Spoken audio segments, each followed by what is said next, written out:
ഷാനവാസ് ഒരു സദാചാരവാദിയാണോ? എന്താന്ന് വെച്ചാൽ ഷാനവാസ് നോമിനേറ്റ് ചെയ്തു, ജിസേലിനെ നോമിനേറ്റ് ചെയ്തു. എന്താ കാരണം എന്നറിയോ? വസ്ത്ര സ്വാതന്ത്ര്യം ആഹ് എല്ലാവർക്കും പറ്റും. പക്ഷേ അവൾ ധരിക്കുന്ന വസ്ത്രങ്ങൾ ശരിയല്ല.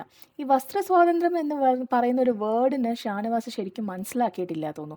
അതിനർത്ഥം നമുക്കിഷ്ടപ്പെട്ട വസ്ത്രം നമ്മൾ ധരിക്കുക എന്നുള്ളത് മാത്രമല്ല, മറ്റുള്ളവരെന്തെങ്കിലും വസ്ത്രം ധരിക്കുമ്പോൾ അതിനെ കയറി ചൊറിയാതിരിക്കുക എന്നുള്ളത് കൂടിയാണ്.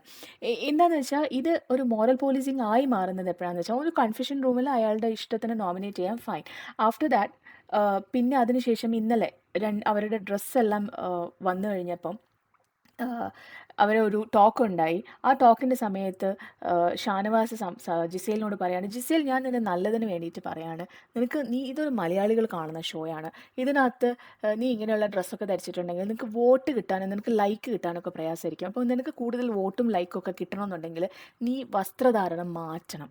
അതെന്തിനാണ് അങ്ങനെ ഒരു സ്റ്റീരിയോടിപ്പിക് മലയാളിയായിട്ടാണോ ഷാനവാസ് അവിടെ ഇരിക്കുന്നത്? അല്ലെങ്കിൽ ഷാനവാസിൻ്റെ മാത്രം കാഴ്ചപ്പാട് എന്തിനാണ് അത് മലയാളികളുടെ തലയിൽ കെട്ടിവെക്കേണ്ട ആവശ്യം? മലയാളികൾ ഇപ്പോഴും പല രീതിയിലുള്ള ഡ്രസ്സുകൾ ധരിക്കുന്ന ആളുകളാണ്. അവർക്കതൊരു പ്രശ്നമല്ല. മിക്കവാറും ഈ നമ്മളെ സാധാരണ ചെറിയ ചെറിയ ടൗണുകളിൽ പോയാൽ പോലും ഇപ്പോൾ ക്രോപ്പ് ടോപ്പും ജീൻസും ഒക്കെ ധരിച്ച് നടക്കുന്ന പിള്ളേരെ നമുക്ക് ഈസി ആയിട്ട് കാണാൻ പറ്റും. അങ്ങനെയുള്ള സമയത്ത് എന്തിനാണ് ഇങ്ങനെ കിടന്നിട്ട് വേറൊരാളുടെ വസ്ത്രത്തിന് കുറ്റം പറയുന്നത്? ഷാനവാസിനെ കാണാൻ ഇഷ്ടമല്ല, അല്ലെങ്കിൽ ഷാനവാസിന് അത് അൺകംഫർട്ടബിലിറ്റി ഉണ്ടെങ്കിൽ ഡോണ്ട് ലുക്ക് അറ്റ് ഹർ. നല്ല വസ്ത്രം ധരിക്കുന്ന പിള്ളേർ വേറെ ഉണ്ട്, അവരെ നോക്കിക്കോളൂ. എന്തിനാണ് ഇങ്ങനെ കയറി ഉപദേശിക്കുന്നത് ആളുകളെ? ഷാനവാസിന് ഇഷ്ടമല്ലാത്ത, അല്ലെങ്കിൽ ഷാനവാസിന് അൺകംഫർട്ടബിൾ ആയിട്ടുള്ളൊരു ഡ്രസ്സ് ഷാനവാസ് ധരിക്കുമോ? ഇല്ല.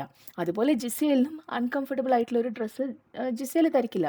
She is comfortable with that and she is wearing it. അത്രയേ ഉള്ളൂ. അതിന് കൂടുതലായിട്ട് ചൊറിയാൻ നിൽക്കരുത്. ബിഗ് ബോസ് മലയാളം സീസൺ 7ൻ്റെ കൂടുതൽ അപ്ഡേറ്റ്സുമായിട്ട് ഞാൻ ഇനിയും വരുന്നതാണ്. Please like, subscribe my channel and comment your opinions.